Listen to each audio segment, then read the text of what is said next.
이번 영상에서는 여러분들 중에 투자하시는 분들이 이 가계부로 어떻게 투자 상황들을 기록하고 또 이 투자를 어떻게 관리해야 되는지를 제가 자세히 한번 알려드리도록 하겠습니다. 우리가 투자를 정확하게 기록하려면 제일 먼저 이 두 가지 개념을 구분을 하셔야 됩니다. 첫 번째는 투자금이고요. 그리고 두 번째는 투자평가금입니다. 투자금은 말 그대로 여러분들이 쏟아부은 자본 금액, 그걸 말하는 거고요. 투자평가금은 그 자본금이 지금 얼마만큼의 가치를 내는지 그 투자평가 금액을 말하는 거예요. 그래서 이 두 가지를 정확하게 구분하고 기록을 해 주셔야 투자 수익 금액이 나오고요. 수익률이 나오게 되겠죠. 그리고 투자평가금을 정확하게 기록해 주셔야 여기 보시면 평가자산이라고 해가지고 여기 투자평가금이 합산이 되고요.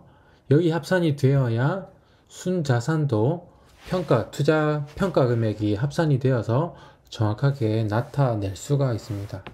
그래서 여러분들이 이 개념을 정확하게 알고 기록해 주시면 여러분들이 다른 어플이나 다른 가계부 사용하지 않고도 이 가계부만으로도 여러분들의 투자 자산들을 충분히 관리해 줄 수가 있습니다. 그래서 그거 어떻게 해야 되는지 제가 정확하게 한번 알려드리도록 할게요. 제일 먼저 여러분 투자금을 여기 기록해 주셔야 되는데 이 부분은 여러분들 자산 이동의 개념으로 기록을 해 주시면 돼요. 여러분들이 은행 계좌에서 증권 계좌로 돈을 일단 보낸 다음에 그걸로 이제 투자 종목을 매매를 하는 거잖아요. 그죠? 그래서 여러분들이 여기 자산 이동으로 증권으로 보내는 걸로 이동으로 기록해 주시고 여기서 구매를 하고 그 구매한 종목이 지금 얼마를 나타내는가를 여기 기록해 주시면 여기 평가 금액이 나오게 됩니다. 제가 예로 몇 가지 한번 적어 볼게요. 제일 먼저 1일에 100만원을 급여 계좌에서 주식 계좌로 보냈습니다. 투자를 하기 위해서. 그랬더니 여기 투자금에 100만원이 들어갔죠. 제가 초기 투자금을 적지 않았기 때문에 누적도 지금 100만원입니다. 세팅 페이지에서 제가 초기 투자 금액을 1000만원을 적었다면 여기는 지금 1100만원이 되겠죠. 제가 여기 급여 계좌에서 이체를 시켰기 때문에 자산표에 급여 계좌에 마이너스 100만원이 되었습니다. 그리고 순자산을 보니까 마이너스 100만원이죠. 여기서 마이너스 100만원 되었어도 여기 플러스 100만원이 되었으니까 자산에는 0원이 되어야 되는 게 정상인데 마이너스 100만원입니다. 왜냐하면 여기 자산표에는 투자금이 들어가는 것이 아니라 평가자산이 들어가요. 투자평가금이 들어가게 되거든요. 근데 아직 투자평가금에는 아직 아무것도 적지 않았기 때문에 여기는 기록이 되지가 않았어요. 그래서 지금 마이너스 100만원이 된 거고요. 지금 이 상황을 좀 더 정확하게 기록하려면 여러분 증권 계좌에 100만원을 넣었다는 것은 여기 예수금으로 들어갔다는 거잖아요. 예수금. 그쵸? 예수금을 적으시고 예수금을 기록할 때는 개수는 무조건 1로 적으시고요. 그리고 예수금 얼마로 들어갔는지 지금 100만원 넣었으니까 100만원 이렇게 기록을 해주시면 여기 평가 금액이 100만원 됐고요. 여기 주식에 100만원 적겠죠. 그래서 순자산이 0원이 되었습니다. 지금 이렇게 해주시면 이동한 걸 정확하게 기록해 주신 거가 됩니다. 근데 여러분들 주식 계좌 여러 개 가지고 계신 분들 있으시잖아요. 삼성증권, 키움증권, 미래에셋 여러 개 있을 수 있는데 여러 개가 있지만 여러분들 여기 자산 이동할 때는 무조건 주식으로 해주셔야 돼요. 주식 카테고리에서는. 하지만 나는 이 증권의 구분을 꼭 두고 싶다 하시는 분은 여기 상세 내용이나 비고에 적어 주시면 됩니다. 저 같은 경우에는 키움증권으로 입금 이렇게 기록을 하거든요. 이렇게 기록을 하고 저는 투자한 기록은 잘 보이게 하기 위해서 색도 입힙니다. 여기 보시면 이 색을 이렇게 제가 원하는 색깔로 노란색으로 해가지고 이렇게 기록도 합니다. 여러 개의 기록 중에서 한 번에 직관적으로 볼 수가 있거든요. 이렇게도 할 수 있습니다. 그리고 이렇게 기록하게 되면 여기 결산 페이지 가시면 여기도 적히게 되고요. 그리고 여기가 투자 차트거든요. 여기도 기록이 됩니다. 지금 아직 1월에 수입이나 지출을 적지 않았기 때문에 이 표가 다 활성화되지가 않아요. 월별 투자금은 적혔지만 누적 투자금은 아직 0이죠. 100만 원이 되어야 되거든요. 0이죠. 아직 활성화가 다 되지 않았어요. 그런데 1월에 수입이나 지출 중에 한 개만 적으시면 뭐 1일에 수입 분류 급여로 제가 적어 볼게요. 급여가 이제 300만 원 들어왔다. 이렇게 적으면 이제 이 표가 활성이 됩니다. 그쵸? 그래서 누적 투자금 100만 원 들어온 걸로 기록이 되니까 여기 차트에도 1월 달에 100만 원이 들어왔다. 그리고 투자 평가도 100만 원이다. 이렇게 차트도 그려지게 되죠. 그리고 급여에 300만 원이 들어왔기 때문에 300만 원 이번 달에 들어오고 100만 원은 주식으로 나왔기 때문에 잔고 200만 원 이렇게 기록이 되었습니다. 그리고 반대로 은행에서 주식으로 가는 것도 있겠지만 증권계좌에서 은행 계좌로 보낼 때도 있죠. 이거 반대로 하시면 됩니다. 그때는 증권계좌에서 출금이 되겠죠. 출금은 10만원만 해볼게요. 그럼 이제 바꿔야 되겠죠. 주식에서 급여계좌로 이렇게 수익금이 생겨서 출금을 한 걸로 기록하면 이제 이번 달에 90만원 총 이동한 걸로 다시 업데이트가 됩니다. 그쵸? 급여계좌에 10만원 더 들어왔고요. 이런 식으로 이것도 90만원 되겠죠? 이런 식으로 기록을 하시면 돼요. 그리고 이번에는 투자평가 적는 거 알려드리겠습니다. 투자평가는 여기는 이제 예수금을 가지고 여러분들이 이제 종목을 구입하겠죠. 첫 번째 삼성전자를 두 주를 샀다고 해볼게요. 10만원에 두 개를 10만원에 사니까 저절로 평가 금액이 잡혀집니다. 20만원을 썼으니까 70만원 남았겠죠. 이렇게 구입했습니다. 그리고 예수금을 50만원치 환전을 할게요. 그러면 나머지 20만원 남았겠죠.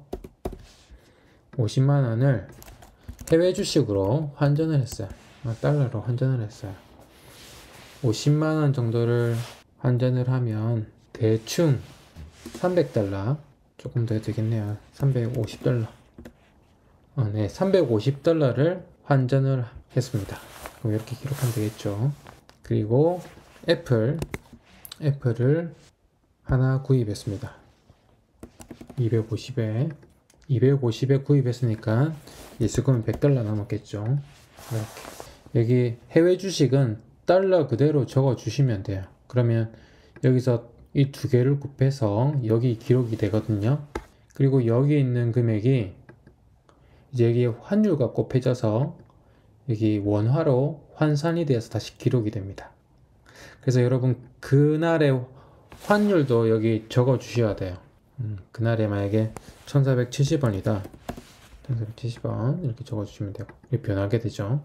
이렇게 기록하시면 여기 원화로 합산이 되어서 여기 이렇게 기록이 됩니다. 그래서 이 과정으로 기록을 해 주시면 돼요. 첫 번째 자산 이동을 하고요.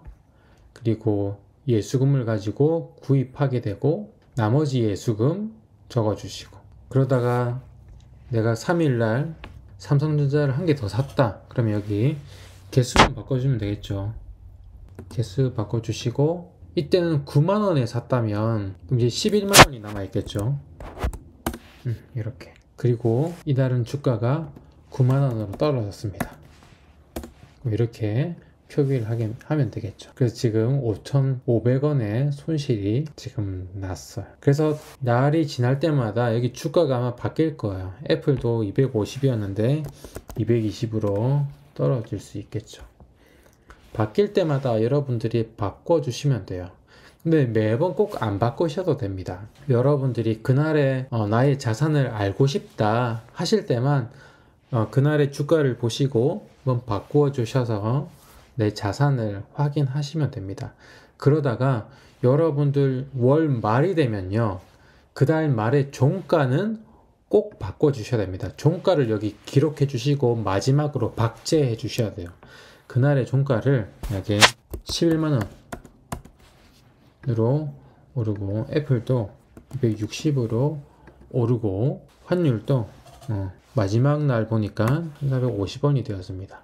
그럼 마지막에 종가를 이렇게 꼭 기록해 주시고, 이게 이제 최종적으로 1월에 나의 평가 자산이 되는 거예요. 이것이 그대로 순자산으로 합산이 되어서 이게 결산으로, 그리고 최종적으로 기록이 되고, 이거를 이제 복사를 해서 누적 데이터 여기 표에 이제 붙여넣기를 하면 이제 여기 차트가, 그 달에 차트가 기록되어지고 난 이제 2월로 넘어가게 되는 겁니다. 2월로 넘어갈 때 이 종목을요 그대로 다 복사하셔가지고 여기 붙여넣기 해주시면 돼요. 이렇게.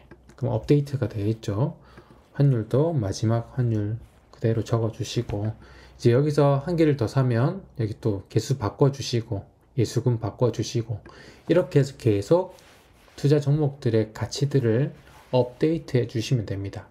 그러다가 내 증권 계좌에 더 추가가 되면 자산 이동해 주시고, 또 여기서 빼는 거면 또 빼는 걸로 자산 이동 해 주셔가지고 이렇게 기록을 해 주시면 됩니다. 주식뿐만 아니라 코인과 부동산도 마찬가지예요. 이런 식으로 적어 주시면 돼요. 부동산으로 갈 때는 급여 계좌에서 부동산으로 가는 걸로 이렇게 해서 기록하시면 되겠죠. 네. 2억 이게 안 보이니까 이렇게 칸 늘려 주셔도 되고요. 이런 식으로 이렇게 해 주시면 되겠습니다. 자, 그런데 이제 이 가계부를 쓰고 나서 처음 투자하시는 분이 이렇게 기록하시면 되는데, 지금까지 투자하시다가 이제 이 가계부를 쓰시는 분도 계시잖아요. 그러려면 지금까지 투자한 것들에 대해서 기록을 해주시고 초기 세팅을 해 주셔야 됩니다. 그 부분 어떻게 해야 되는지 이번에 알려드리도록 할게요. 그런 분들은 이제 세팅 페이지로 오셔서 여기 이제 기록을 해 주시면 됩니다. 여기 보시면 지금까지 투자한 투자 금액을 카테고리별로 적어 주시면 되고요. 그리고 그 투자한 종목들이 지금 얼마의 가치를 나타내고 있는지 평가 금액을 또 적어 주시면 돼요.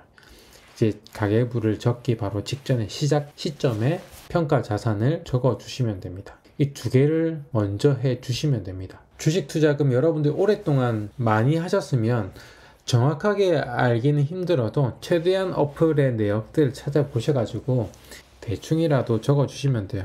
대충이라도 한 3천만원 했다 뭐 이렇게 적어 주시고, 내가 부동산도 2억을 투자해서 지금 한 채 가지고 있다, 코인도 한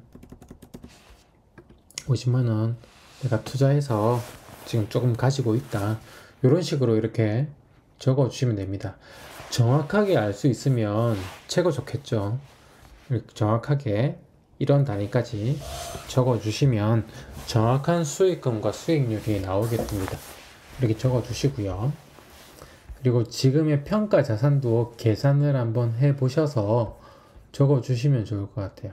평가 자산, 내가 지금 주식 가진 거, 그리고 코인 가진 거, 지금의 내 부동산 가격이 얼마인지 여기 적어 주시면 됩니다. 2억으로 샀지만 1000만원 올랐다, 코인도 50만원 샀지만 지금은 2배로 됐다, 이렇게 주식도 3천만원 투자를 했는데 지금 좀 올라서 3,500만원이 됐다.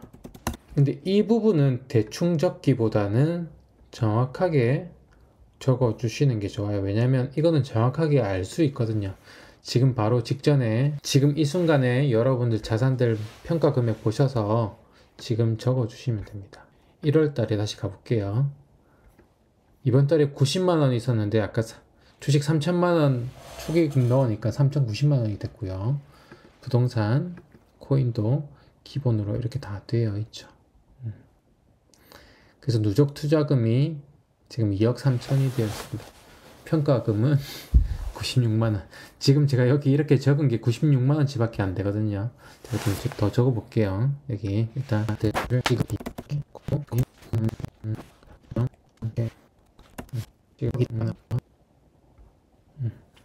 대충 투자금이랑 제가 임의로 맞췄습니다. 그래서 누적 투자금 이 정도 됐고 지금 투자 평가금이 이 정도다 이렇게 기록이 되었죠. 이렇게 여러분들의 상황에 맞게 그대로 그냥 적어 주시면 되고요. 항상 예수금을 깜빡하는데 예수금도 꼭 적어 주시면 약간의 오차도 다 줄이고 정확하게 기록할 수가 있습니다. 이렇게 기록하시고요. 이 표가 좋은 게 뭐냐면 미리 계산할 수 있어요. 내가 지금 11만원짜리 주식을 30개 가지고 있는데 이게 나중에 올라서 15만원이 되면 얼마가 오르지 미리 계산할 수 있어요. 그래서 희망 회로를 돌릴 수도 있고요. 이게 5만원이 되면 얼마가 되지 이렇게 미리 리스크도 판단할 수 있고 이런 점이 좋더라고요. 그런데 간간히 이런 질문을 하시는 분도 계세요. 주가를 매번 일일이 수기로 기록하기보다는 저절로 매일의 주가가 업데이트되는 함수를 쓰면 되지 않느냐 이렇게 질문하시는 분이 계시는데 그렇게 하면 매번 이렇게 수기로 적지 않아도 됩니다. 넘버스에도 그런 함수가 있거든요. 스탁이라고 하는 함수가 있어요. 사실 제가 가계부 초기에는 이 함수를 사용했습니다. 그런데 문제가 뭐냐면 우리의 목적과 맞지가 않아요. 우리의 목적은요. 지금 1월 달에 순자산 가격이 그대로 박제가 되어서 여기 차트로 그려지는 게 목적인데 여기 업데이트 되는 함수를 사용해 버리면 지금 1월에 가격은 매번 업데이트 되지만 만약에 제가 7월 달이 되었을 때 그때의 애플 주가가 계속 변동이 있잖아요. 그런데 그때도 1월에 주가는 계속 업데이트 됩니다. 이때의 애플의 주가가 1월 달의 주가로 남아있지 않고 7월 달의 주가, 그날의 주가로 계속 업데이트 된다는 거죠. 그러면 우리 순자산도 계속 업데이트가 되겠죠. 그래서 과거의 순자산을 박제해서 차트로 그리는 그 우리의 목적과 맞지 않다는 겁니다. 그래서 우리는 수기로 이렇게 매번 기록을 합니다. 근데 제가 수기로 기록을 해서 불편하다고 느낀 적은 한 번도 없는 것 같아요. 보통 주식을 하시는 분이라면 하루에 한 번 정도는 주가를 확인하잖아요. 그때 확인하고 기록해 주시면 돼요. 그리고 매일 변동을 기록 안 하셔도 됩니다. 한 달의 마지막 날 종가만 여기 기록해서 박제해 주시고요. 그리고 환율도 마찬가지. 환율도 매번 업데이트 되는 함수가 있거든요. 하지만 우리는 그 달의 마지막 환율만 여기 기록하셔가지고 박제해 주시면 차트로 기록이 됩니다. 그리고 월 중에 중간중간에는 그냥 확인용으로 계속 주가를 변동시키시면서 자산을 확인하시면 됩니다. 그래서 이 부분 여러분 알고 사용해 주시면 될 것 같아요. 그리고 마지막으로 투자평가표 편집하는 방법 알려드리겠습니다. 지금 나와 있는 표보다 종목의 항목들이 더 많이 필요하신 분들이 계시잖아요. 그분들도 여기 행 추가를 해주시면 되는데 우리가 여기 항목들 수정할 때 행 추가하셨던 것처럼 가장자리에서 행 추가하지 마시고 이렇게 행 추가하지 마시고 여기 중간 부분 행 추가해 주시면 좋습니다. 왜냐하면 주식 그리고 코인 부동산별로 합산이 또 되고 있거든요. 여기 보시면 평가자산 주식의 모든 종목의 합을 여기 더해놨습니다. 따라가 볼게요. 여기를 이렇게 더해놨거든요. 그런데 제가 여기 만약에 제일 가장자리에 행 추가를 하게 돼버리면 합산이 되지 않죠. 마찬가지 원리입니다. 하지만 중간에 제가 행 추가를 하게 되면 합산이 자동으로 다 됩니다. 그래서 중간에 이렇게 행 추가를 해 주시고요. 혹시나 범위 수정이 필요하신 분은 여기 두 번 누르셔서 범위를 클릭한 다음에 이렇게 범위를 수정해 주시면 됩니다. 그래서 주식에 해당하는 부분까지 수정을 해 주셔서 합산에 들어갈 수 있도록 해 주시면 됩니다. 근데 이 부분을 모든 월별 페이지로 다 해야 되기 때문에 이렇게 여러 수고가 들어가지 않게 중간에 합산해 주시면 됩니다. 그리고 웬만하면 예수금은 맨 끝에 배치하는 걸 추천드려요. 그리고 코인과 부동산도 마찬가지. 여기서 위에 행 추가를 해야 중간에 합산이 되겠죠. 이렇게. 그러면 코인도 가보면 합산이 다 됩니다. 부동산도 마찬가지. 여기서 위에 행 추가. 이렇게 하면 부동산 합산이 됩니다. 그리고 이 칸수를 카운트 하셔서 2월에도 똑같이 칸수를 매칭해 주셔야 여러분들이 이제 다음 달로 업데이트 할 때 커맨드 C, 커맨드 V 하면 이렇게 칸이 안 맞는 경우를 피할 수가 있습니다. 칸을 맞춰주시면 커맨드 C, 커맨드 V로 한 번에 쉽게 업데이트 할 수 있거든요. 그래서 같이 맞춰주시면 됩니다. 맥북이나 아이패드 키보드 가지고 계시면 Alt 아래 방향, Alt 아래 방향, Alt 아래 방향, Alt 아래 방향 이렇게 해주시면 됩니다. 자, 이렇게 하다 보면요, 이렇게 선이 원하지 않게 이렇게 되는 경우가 있어요. 이런 경우에는 선택을 하셔서 옆에 포맷 보시면 셀 탭 선택하시고, 지금 위에 선이 없었으면 좋겠는데 생겼잖아요, 그죠? 그러면 여기서 이렇게 해주시면 되는데, 그러면 다른 것도 또 지워지고 너무 번거로워요. 이때 팁 하나 알려드릴게요. 여기 보시면 여기 단계 생겼는데, 완성된 포맷을 다 이렇게 선택을 하셔서 여기 스타일 복사를 해주시면 됩니다. 스타일 복사해 주시고 여기 내가 선택한 부분을 기억해 주셔서 똑같이 이렇게 선택을 해줍니다. 그리고 스타일 붙여넣기를 해주세요. 그러면 선이나 이런 게 앞에 거랑 다 맞아지거든요. 그래서 한 번에 수정할 수가 있어요. 그래서 여러분들이 행을 먼저 다 모든 월별 페이지 행을 다 맞춰주시고 마지막에 완성된 이 서식을 복사한 다음에 다 서식 붙여넣기까지 해주시면 쉽게 완성이 됩니다. 그래서 이렇게 사용해 주시면 되겠습니다.